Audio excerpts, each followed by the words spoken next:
இயேசுரத்தம் ஜெயம். Praise Lord my dear brothers and sisters. இந்த நாளிலையும் ஆவியானவர் உணர்த்தின காரியம், தைரியமாய் பிரசங்கிக்கிறோமா. ஆவியானவர் உணர்த்தின வசனம் லூக்கா எழுதின சுவிசேஷம் அதிகாரம் 12 வசனம் 1. அத்தருணத்திலே அநேகமாயிரம் ஜனங்கள் ஒருவரை ஒருவர் மிதிக்கத்தக்கதாக கூடி வந்திருக்கையில் அவர் முதலாவது தம்முடைய சீஷரை நோக்கி, நீங்கள் மாயமாகிய பரிசேயருடைய புளித்த மாவை குறித்து எச்சரிக்கையாய் இருங்கள். In the meantime, when there were gathered together an innumerable multitude of people, in so much that they trod one upon another, he began to say unto his disciples first of all, beware of the leaven of the Pharisees, which is hypocrisy. Luke chapter 12 verse 1. என கண்மானவர்களே, இந்த இடத்திலே என்ன எழுதப்பட்டுள்ளது அப்படின்னா, இயேசு கிறிஸ்து ஒரு தருணத்துல, எந்த தருணத்துல அப்படின்னா, 1000க்கும் மேற்பட்ட ஜனங்கள், அதாவது பயங்கரமான கூட்டம், ஒருத்தர் மிதிச்சுட்டு வரத்தக்கதான கூட்டம் வர்ற அந்த நேரத்துல தன்னுடைய சீஷர்களை பார்த்து சொல்றாரு, பரிசேயருடைய புளித்த மாவை குறித்து எச்சரிக்கையா இருங்கள் அப்படின்னு பேச ஆரம்பிக்கிறார். என கண்மானவர்களே, நாம் இந்த நாட்களில் தைரியமாய் பிரசங்கிக்கிறோமா? நம்ம கொஞ்சம் யோசித்து பார்க்கணும். அதாவது இங்க என்ன சிச்சுவேஷன் அப்படின்னு பார்த்தா, பயங்கரமான ரஷ். இயேசு கிறிஸ்து பேசுறத பார்க்கறதுக்கு, கேட்கறதுக்காக அநேக ஜனங்கள், அதாவது தள்ளு முள்ளு எப்படி இருக்குன்னா, ஒருத்தர் மிதிச்சுட்டு அவரை சுத்தி உட்கார்ந்து கேட்கிற அளவுக்கு பயங்கரமான ரஷ். அப்போ இயேசு கிறிஸ்து எதை பத்தி பேசுறாரு அப்படின்னா, பரிசேயரை பத்தி பேசுறாரு. நல்லா தெரியும், பரிசேயரை குறித்து பேசினா பிரச்சனை வரும், தன்னை கொலை செய்ய கூட அவங்க தயங்க மாட்டாங்க.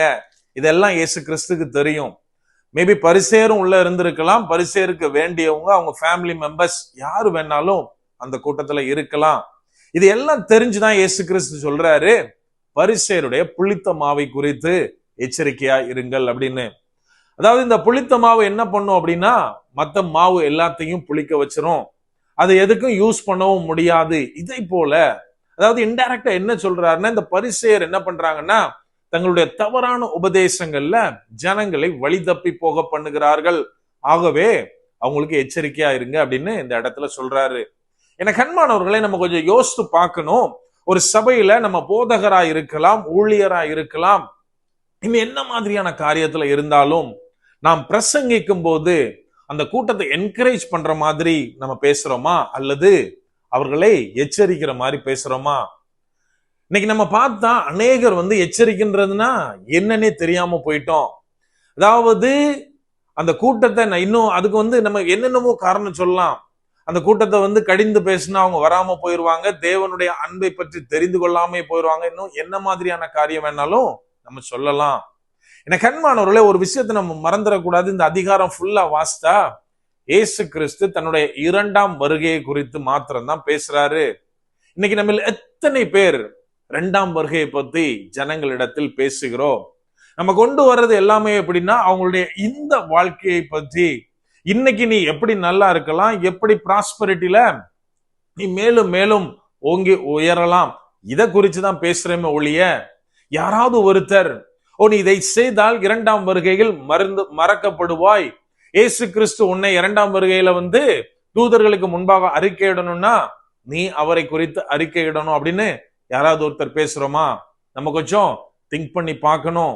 நம்ம எல்லாராலும் ஏற்றுக்கொள்ளப்படுகிற அளவுகளை ஒரு பெரிய லெவல்ல வளர்ந்திருக்கலாம், ஆனாலும் நம்முடைய செயலும் நம்முடைய பேச்சும் எதை சுத்தி இருக்கிறது? நம்ம வேதத்துல வாசித்தா, ஏதாவது ஒரு ப்ராஃபிட் எங்கேயாவது ஜனங்கள் பழுகி பெறுகிற மாதிரி, நீ நிலம் வாங்குவாய், வீடு வாங்குவாய், கால்நடை வாங்குவாய், இந்த மாதிரி ஏதாவது ஒரு ப்ராஃபஸி கொண்டு வந்தாங்களா?